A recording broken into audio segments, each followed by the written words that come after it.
Então, essa aula é a nossa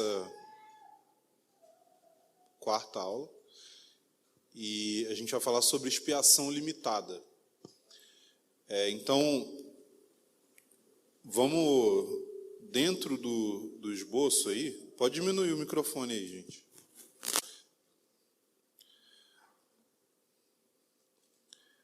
Dentro do esboço, você vai encontrar algumas passagens aí ligadas. Obrigado, gente. Demorando para passar esse Covid, né?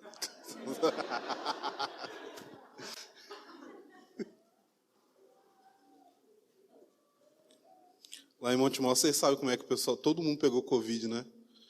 Foi um jeito bem prático, né? O cara aqui estava pregando, estava com Covid. Recepcionista também, aí é bom que cerca de todos os lados, né?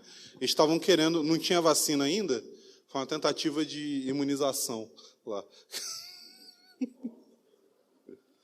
Ai, ai. Então, ó, se você está acompanhando pelo esboço, a gente vai pegar aí na introdução, letra C. Então, a introdução, letra C, vai falar o seguinte: a possibilidade de uma expiação limitada e de uma ilimitada. Então, a extensão da expiação, né, é o assunto. E o que eu quero dizer por extensão da expiação? Oi? Oi? Não? Ah, tá. O que eu quero dizer por extensão da expiação? Quando a gente fala de expiação, né, tem duas palavras ligadas à obra de Cristo. Uma é uma palavra que é uma palavra realmente usada no Novo Testamento, e a outra é uma palavra que não é necessariamente usada mas ela acabou se tornando um termo teológico muito utilizado. Então, a gente tem na Bíblia o termo propiciação. E, às vezes, esse termo propiciação é confundido com o termo expiação. Os dois estão ligados. Por quê? Propiciação é a obra que Cristo fez ao tornar Deus propício a nós. Ou seja, nós éramos inimigos de Deus por causa do pecado, e aí, por meio do sacrifício de Jesus, ele se colocou a nosso favor. Ou seja, ele estava contra nós e ele se tornou propício a nós. Logo, propiciação é aquilo que Jesus fez que possibilitou isso. Expiação tem a ver com a retirada do pecado. Expiação tem a ver com você eliminar algo. Você expiar, você como que tirar aquilo ali. Então, quando a gente fala de expiação, a gente está falando, biblicamente, da obra que Jesus realizou para eliminar o pecado. É óbvio que a gente está falando de uma perspectiva em que o pecado ele não foi plenamente eliminado. Mas a obra de Jesus foi uma obra que já fez tudo aquilo que era necessário para eliminar o pecado completamente. Então, quando a gente fala de expiação, a gente está falando disso. Jesus morreu e, por meio da sua morte, ele eliminou o pecado e, obviamente, ele eliminou aquilo que vem como consequência do pecado, que é a condenação, que é a natureza pecaminosa. Só que é aí que entra uma questão. Quando Jesus eliminou o pecado, é óbvio que fala assim, Jesus eliminou o pecado. Fala assim, mas não em mim, que eu estou pecando ainda. E aí por isso que alguns expositores bíblicos eles vão falar o seguinte, quando a gente fala a respeito da nossa velha natureza ter morrido, a gente está falando a respeito de algo que é como se uma ferida mortal fosse feita e a morte é certa, mas ela ainda está naqueles últimos estágios. Então, o pecado, ele continua em operação em nós, porque ele não foi completamente eliminado de nós, mas a questão é que, conforme o tempo passa e a obra de Cristo em cada um vai avançando, vai chegando um momento em que esse pecado ele vai estar completamente assim, derrotado, morto, terminado, inoperante. Então, aqui, em relação à extensão da expiação, a gente está falando do seguinte: Quando Jesus morreu, a morte de Jesus tornou a salvação, ou seja, ele morreu como alguém que morre para poder tirar os pecados de alguém. Quem é esse alguém? Alô? Esse alguém é toda a humanidade. Esse alguém é somente uma parcela das pessoas da humanidade ou variações em meio a isso tudo? Então, é isso que a gente vai discutir aqui. Dentro da visão calvinista, Cristo morreu pelos eleitos, garantindo assim a sua salvação. Ainda que o sangue de Cristo pudesse salvar toda a humanidade, ele não se entregou por cada um dos seres humanos. Dessa forma, todos aqueles por quem Cristo morreu serão indubitavelmente salvos. A morte de Cristo não apenas torna possível, mas torna certa a salvação daqueles que foram eleitos desde a fundação do mundo. Isso é a visão calvinista. Dentro da visão arminiana, mais uma vez citando aqui Roger Olson, que ele define a doutrina arminiana da expiação da seguinte forma. Os arminianos acreditam que a morte de Cristo na cruz concedeu possibilidade de salvação a todos, mas ela é, de fato, concretizada quando os humanos a aceitam por intermédio do arrependimento e fé.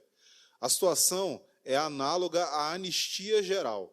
Após a guerra do Vietnã, os discordantes e opositores conscientes que fugiram para o Canadá receberam perdão quando retornaram aos Estados Unidos. Alguns retornaram e aceitaram a anistia, outros não. Os que retornaram simplesmente tiraram vantagem da anistia declarada pelo governo estadunidense. Eles não criaram a anistia.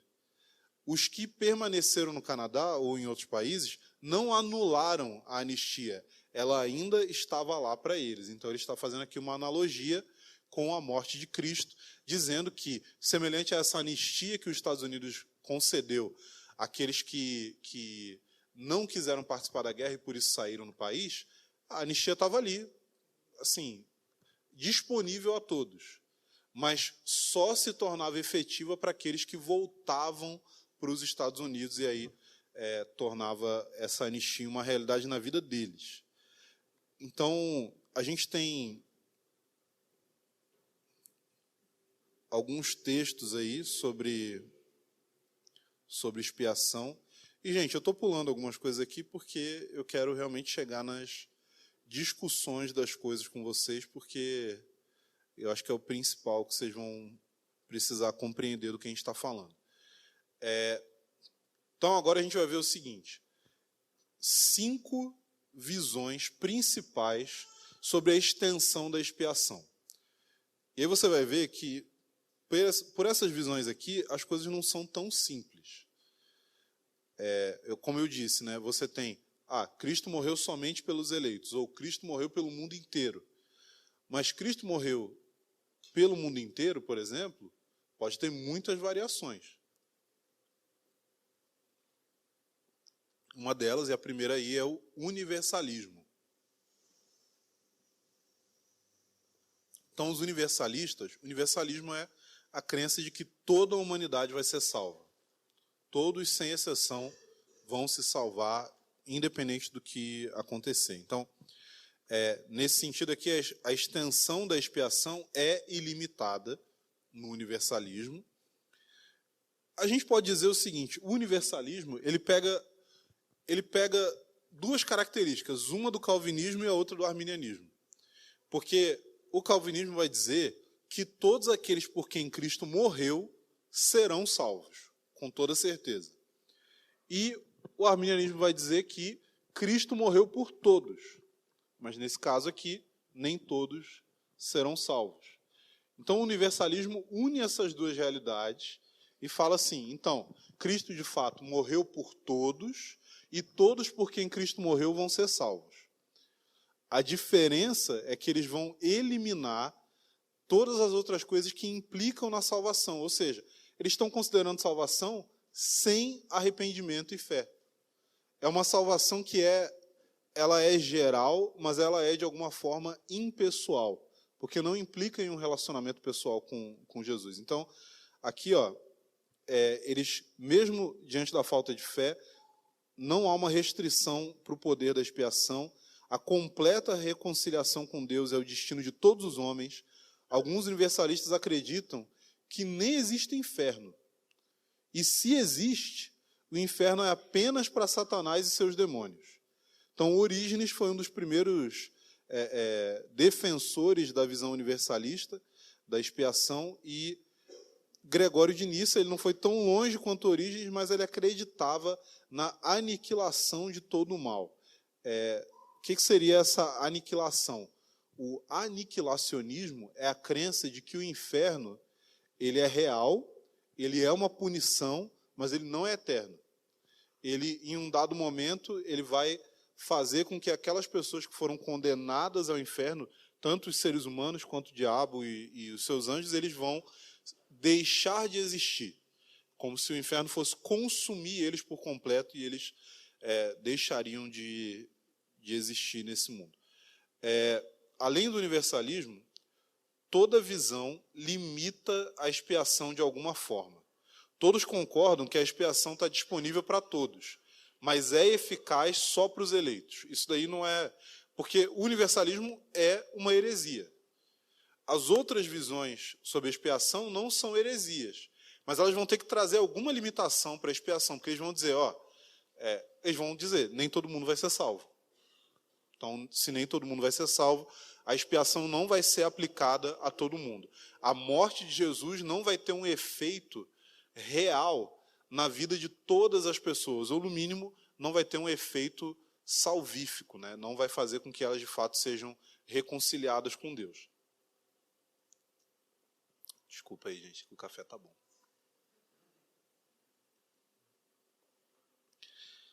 Então, vamos lá. Expiação geral. Nessa visão, a expiação é para o mundo inteiro. A expiação de Cristo torna a salvação possível para todo mundo. Todo mundo pode ser salvo. Mas ela só é eficaz para o indivíduo quando Deus vê a sua fé antecipadamente. Lembra que a gente falou aqui? Deus, por meio da sua presciência, vê que a pessoa vai ter fé e então elege essa pessoa, né? Teve uma explicação muito boa que eu vi na internet uma vez, gente, sobre como é que é a predestinação. Lembrei agora. Um pastor, ele falou assim, perguntaram para ele, como é que é a predestinação? O Caleb lembra desse. Ele fala assim, o que acontece? Você escolhe Deus, e aí você se predestina. Eu falei, essa foi uma visão nova para mim, que eu sempre achei que era Deus que predestinava. Ele falou assim, não, você escolhe Deus, aí você se predestina. Ou seja, você... Não vou entrar nisso. Você viaja no tempo e escolhe a si mesmo. Amém. Aí... É legal, né? Quando a pessoa fala o que é errado e alguém fala amém. Ai. Então, nos tempos mais modernos, você tem o arminianismo wesleyano. A teologia... Porque o que acontece? John Wesley, ele foi o cara que...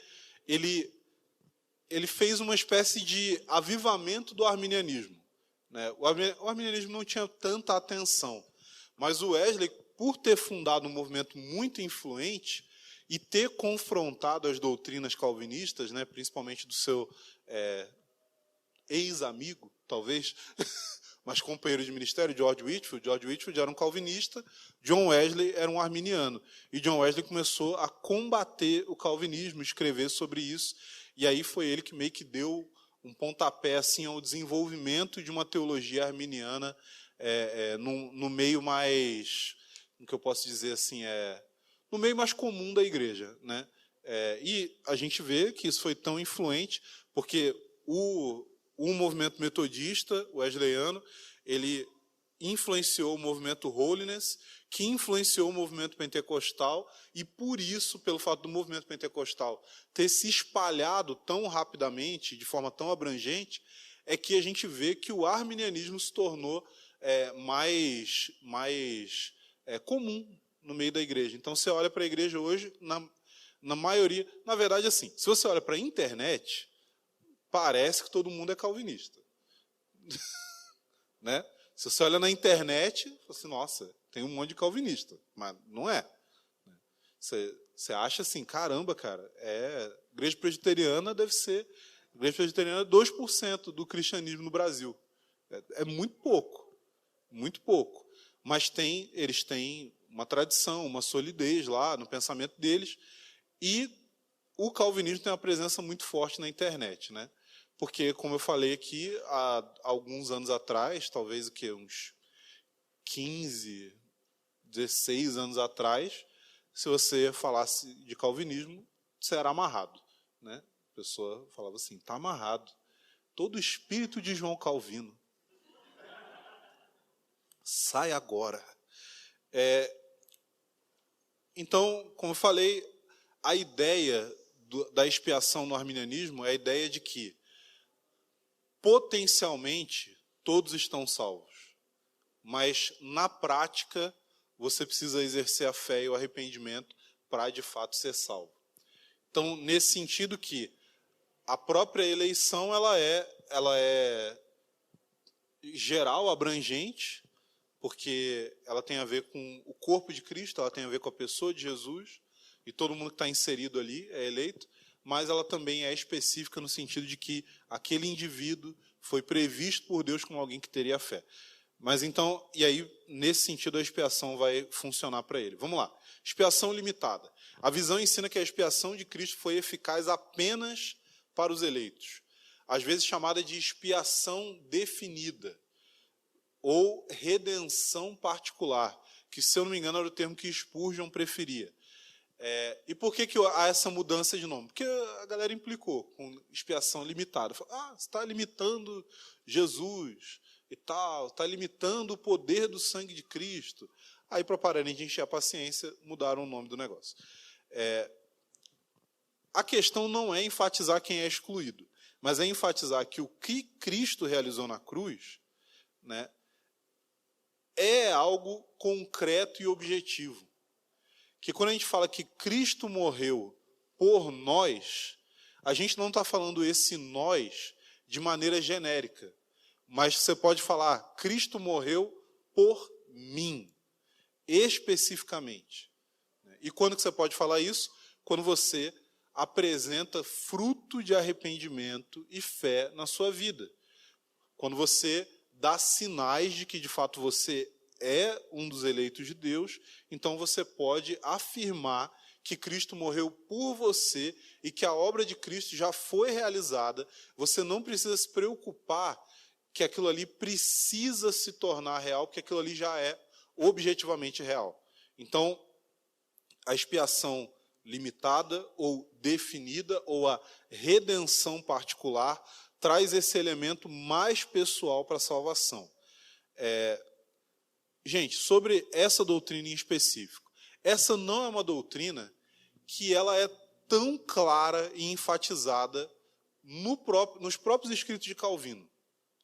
Como eu falei aqui, e como o André falou em alguns momentos, às vezes a gente fala, isso daqui é um arminianismo, mas às vezes Armínio nem pensava aquilo. Mas Armínio, ele iniciou um movimento, esse movimento ficou com o nome dele, e agora tudo que fizerem dentro desse movimento vai ficar com o nome dele, já era.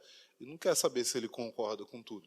Da mesma forma, Calvino, não quer dizer que Calvino não acreditasse nisso, até porque, se você olhar aí, depois tem uma citação de Calvino que parece inclinar muito para o lado da expiação limitada. Mas não era uma ênfase muito grande, né? Talvez a obra de maior referência, eu coloquei aí, é a obra A Morte da Morte na Morte de Cristo. Fala rápido aí. Então, falar não é tão difícil quanto ler esse livro, porque esse livro é terrível de ler. Mas é um livro do John Owen. Aí depois você tem o universalismo hipotético, é a visão calvinista moderada da expiação. Então a diferença entre essa visão e a visão padrão, que é a visão do calvinismo de 5 pontos, mais tradicional, é que, ao mesmo tempo, a cruz, ela... Como que eu vou explicar melhor para vocês isso? Basicamente é o seguinte, a cruz ela é eficiente não só a respeito da salvação. A cruz ela tem um efeito universal, ou seja, que abrange toda a humanidade, e ela tem um efeito particular. Então, ela atinge todas as pessoas de alguma forma, né? Eles vão falar que, assim, aí vão ter vários exemplos do que são esses benefícios da cruz. De alguma forma refrear o mal, de alguma forma trazer um desenvolvimento para a humanidade, de alguma forma permitir que as pessoas sejam influenciadas pelo Evangelho e tal. Mas, no geral, vai estar mais ligado a bênçãos temporais. Ou seja, uma vida mais tranquila ou alguma coisa do tipo. E essa influência aí, por meio da expiação, atingiu toda a humanidade. Mas não muda o fato de que a questão salvífica ainda é exclusivamente relacionada aos eleitos. E aí a gente tem, por fim, o amiraldismo, que às vezes, eu coloquei aí, que às vezes você confunde com essa visão de cima aí, né? Mas o amiraldismo, ele é o quê? Ele é o tulip, ele é os 5 pontos do calvinismo, só que sem um ponto. Ele é o tulip sem o L. Então, ele é o tuip. É o tuip. Então, o que seria o amiraldismo? O que é esse que algumas pessoas vão chamar de calvinismo de 4 pontos? Basicamente vai dizer que Deus decretou a salvação de todos os homens, mas depois... Gente, desculpa, tem uma exposição teológica que é engraçada. Fala assim, Deus decretou que todo mundo ia ser salvo. Mas aí ninguém ia querer. Entendeu? É tipo assim, Cristo morreu por todo mundo. Deus decretou que a morte dele era para todos. Mas eles precisavam se arrepender e crer. Mas aí eles não queriam se arrepender e crer. Aí ninguém ia ser salvo. Aí depois Deus decretou salvar alguns. É isso. Assim, vai ser todo mundo salvo. Mas não. Porque vocês não querem. Então vai só alguns. É isso. Amiraldismo. Prazer. Então, vamos lá. A gente tem a citação aí de Armínio e tal, mas eu quero voltar para... E aí a gente tem também o artigo 2 da expiação limitada em relação aos remonstrantes. Letra B aí. Remonstrantes, artigo 2, a expiação limitada. Que, de acordo com isto, Jesus Cristo, o Salvador do mundo, morreu por todos e cada um dos homens, de modo que, por sua morte na cruz, obteve para todos eles a redenção, o perdão dos pecados. Ainda que ninguém que não seja crente, na realidade, desfruta desse perdão. De acordo com João 3,16, porque Deus amou o mundo de tal maneira que deu o seu Filho unigênito, para que todo aquele que nele crê não pereça, mas tenha a vida eterna. E 1 João 2,2, ele é a propiciação por nossos pecados, e não somente pelos nossos, mas também pelos do mundo todo. Então, essa aí é a posição dos remonstrantes, e no Sínodo de Dort, a gente tem a resposta a isso. Então, aí no Sínodo de Dort, deixa eu ver que horas são. A gente vai ter tanto os pontos quanto ali a rejeição dos erros, né? O que eu quero enfatizar aqui com vocês? Para que a gente não fique viajando muito. A gente tem alguns versículos específicos que são utilizados para falar a respeito de uma expiação ilimitada, né? A expiação limitada, ela vai usar de versículos como, por exemplo, que Jesus falando que todos aqueles que o Pai deu para ele, nenhum deles vai ser arrebatado da sua mão, de que ele morreu, ele entrega a sua vida pelas suas ovelhas. E grande parte da ideia da expiação limitada tem a ver com uma lógica muito simples. Essa lógica é: a morte de Cristo foi uma morte substitutiva, ou seja, Cristo morreu no lugar de alguém. E toda morte substitutiva no Antigo Testamento era um sacrifício que era feito de maneira específica por pessoas. Então o indivíduo cometia um pecado, ele ia lá e sacrificava um cordeiro. Ele ia lá e oferecia alguma coisa. Então a morte de Cristo não foi uma oferta generalizada. Mesmo as ofertas que eram gerais no Antigo Testamento, elas eram ofertas que eram feitas por todo o povo de Israel. Ou seja, eram pessoas específicas. Ela era generalizada dentro daquele povo e não fora dele. Então, existe uma lógica na doutrina da expiação limitada que é: se Cristo morreu como uma substituição, essa substituição precisa ser por alguém. Não pode ser por alguém hipotético. Precisa ser por alguém real. E a outra coisa que vai ser levantada é: como que alguém pode ter tido Cristo morrendo no seu lugar, no fim das contas não ser salvo? Se a morte de Cristo tem a ver com a punição dos pecados da humanidade sobre ele, então das duas uma: ou os pecados de toda a humanidade foram derramados sobre Jesus, logo, Deus, como diz a passagem aqui usada pelos arminianos, de 1 João 2,2, logo, Deus se tornou propício a toda a humanidade. Se Deus se tornou propício a toda a humanidade, Deus não vai condenar ninguém. Então, se você afirmar que a expiação ela é universal, que ela abrange toda a humanidade, que ela é ilimitada, você deveria afirmar também que todas as pessoas vão ser salvas. Porque, do contrário, você está dizendo que Cristo morreu por todos, mas, ao mesmo tempo, você está dizendo que Cristo não morreu por ninguém. A morte de Cristo não é, de fato, uma garantia de algo. Ela é simplesmente a possibilidade de algo. Mas, quando Deus foi punir Jesus na cruz, quando ele foi derramar sua ira sobre o Filho, ele estava derramando uma ira a respeito do quê? A respeito do pecado generalizado da humanidade ou a respeito de pecados específicos cometidos por pessoas específicas? Do meu ponto de vista, não faz sentido você dizer que a morte de Cristo não tem a ver com a punição de pecados específicos, porque ela se torna uma coisa vaga. Ela se torna uma coisa que não, parece que não é de fato eficiente. Se torna quase que arbitrário. Porque se Cristo sofreu e morreu, mas o fato dele sofrer e morrer não garante a salvação para ninguém, então parece que o sofrer e morrer não era uma coisa tão necessária. Parece que Deus podia simplesmente falar assim: não, eu vou perdoar os pecados de vocês.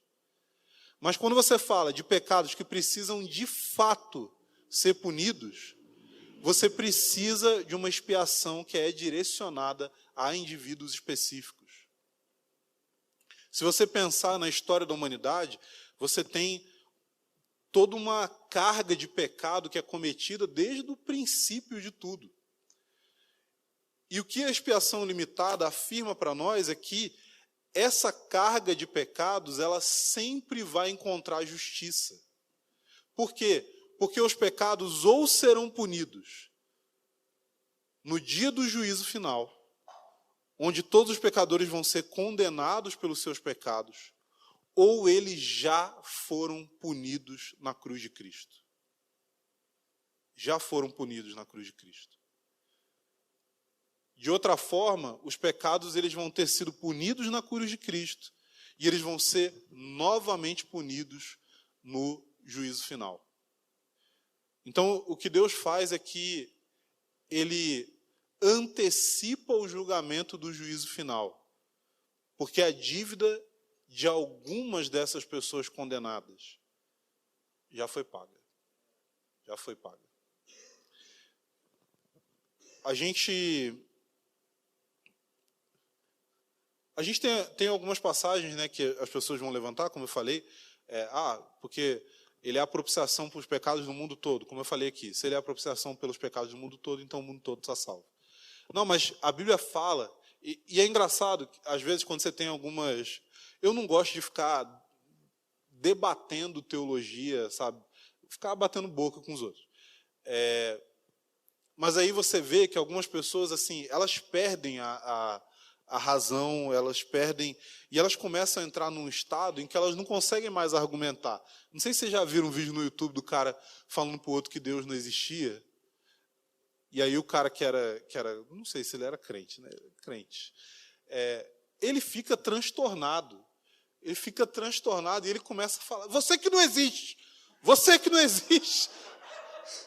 Ele falou assim, cara, o que você está argumentando? Mas tem muita gente que levanta esse assunto de expiação limitada e fala, não, mas Jesus morreu pelo mundo inteiro. Então, mas é porque tem essa... João 3,16. Falou assim, mas você já parou? João 3,16. Isso está bom. E aí eu vou falar assim, não, mas realmente, porque está falando aqui, ó. Deus amou o mundo. Deus amou o mundo. Quem que é o mundo? São todas as pessoas. Assim, sério? É mesmo? Você tem certeza? Porque aqui fala que Jesus morreu por todos. E todos quer dizer todos. Sério? A Bíblia não usa figura de linguagem, então?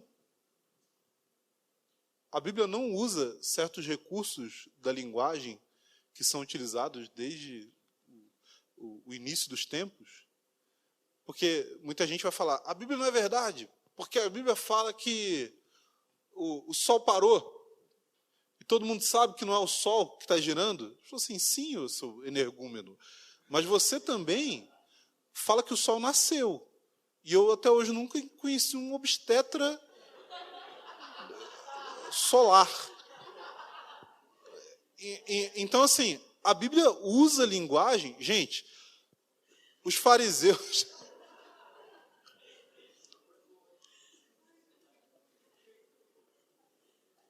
Os fariseus falam, em um determinado momento, que todas as pessoas estavam seguindo Jesus. Aí esse cara que estava argumentando aqui, João 3,16, ele ia falar assim, viu, todos seguem Jesus, muito bem, fariseus, que estão aí não seguindo Jesus, mas falaram que todos seguem Jesus. Mas se vocês não estão seguindo, não são todos que estão seguindo, não é verdade? Então, tem certas coisas, e óbvio, existe um pano de fundo no Novo Testamento, porque... Por que essas palavras, mundo, todos os homens, Deus deseja a salvação de todos os homens, por que essas palavras são utilizadas no Novo Testamento, vez após vez após vez, e mesmo assim, calvinistas continuam lendo essas passagens e continuam acreditando que a expiação é limitada. Por quê? Porque existe uma tensão racial que percorre todo o Novo Testamento. Existe uma tensão racial, por quê? Porque Deus quer fazer com que os judeus entendam que Ele quer alcançar todas as nações. E por isso os apóstolos vão insistir. Por quê? Porque os apóstolos eram judeus. Os primeiros cristãos eram judeus. A igreja, logo no início, era feita somente de judeus. E mesmo tendo ouvido de Jesus que eles tinham que pregar o evangelho a toda criatura, mesmo tendo ouvido de Jesus que eles tinham que fazer discípulos de todas as nações, o que os apóstolos e a igreja fez nos primeiros capítulos de Atos? Ficaram em Jerusalém. Jesus falou para eles, vocês vão ser minhas testemunhas em Jerusalém, Judeia, Samaria, até os confins da terra. Mas vocês só têm que receber o Espírito Santo. Os apóstolos, recebe o Espírito Santo. É isso aí, gente, agora vamos ficar aqui. Mas por que aconteceu isso? Por que Pedro teve que ter uma visão de um monte de animal? Até hoje eu não entendo como é que foi muito bem essa visão. Porque era um monte de animal, e aí Deus falava, mata e come. Era para ele matar ali na hora e comer. Tipo, sashimi. Né? Carpaccio. E aí, por que ele teve que ter essa visão? Por quê? Porque as pessoas precisavam entender. E não era fácil para eles entenderem. E não encaixava com a teologia, com a cultura deles, mas eles precisavam entender que o objetivo de Deus era todas as nações, sem distinção. Não era para pregar só para judeu, né? Assim como não era para pregar só para gentio, mas tinha a ver com todas as nações, todos os tipos de homens, todos os tipos de pessoas, todas as etnias contidas no mundo. E isso daí é basicamente o que vai resolver o problema do todos e do mundo no Novo Testamento. E junto com esses outros argumentos, o fato de que não parece ser lógico Cristo morrer e os pecados pelos quais Cristo morreu serem punidos novamente, junto com o fato de que a morte de Jesus é efetiva, junto com o fato de que pessoas de fato foram eleitas para a salvação, o que faz sentido é que Cristo morreu por essas pessoas. Pensa comigo, se já tem as pessoas que são eleitas, e aí Cristo vai morrer, e aí ele fala assim, estou morrendo pelo pecado de todo mundo, mas eu sei que vão ser só alguns. Assim, então ele não estava morrendo pelo pecado de todo mundo. Porque Deus, na sua soberania, sabia exatamente quem ia ser salvo. Então nunca tinha a possibilidade de Cristo morrer por todo mundo. Então, por conta desses argumentos, existe uma postura que a gente tem que ter em relação à Bíblia, que é, existem coisas que a gente olha na Bíblia e a gente fala assim, cara, eu não estou conseguindo entender isso daqui. Mas existe um testemunho maior da Bíblia a respeito de outras coisas, e quando você vai tentar chegar a conclusões aqui, elas não podem ser conclusões que vão desfazer o que já está mais bem estabelecido aqui. Então, por esses motivos aqui, que nós cremos na expiação limitada. Ou, para usar um linguajar que incomoda menos, a gente crê na expiação eficaz, na redenção particular. Quando você pensa que Jesus morreu, você não precisa pensar que Jesus morreu por pecadores. Você pode pensar, Jesus morreu por mim. Ele tinha a minha pessoa e a minha vida em mente quando ele se entregou na cruz. Amém?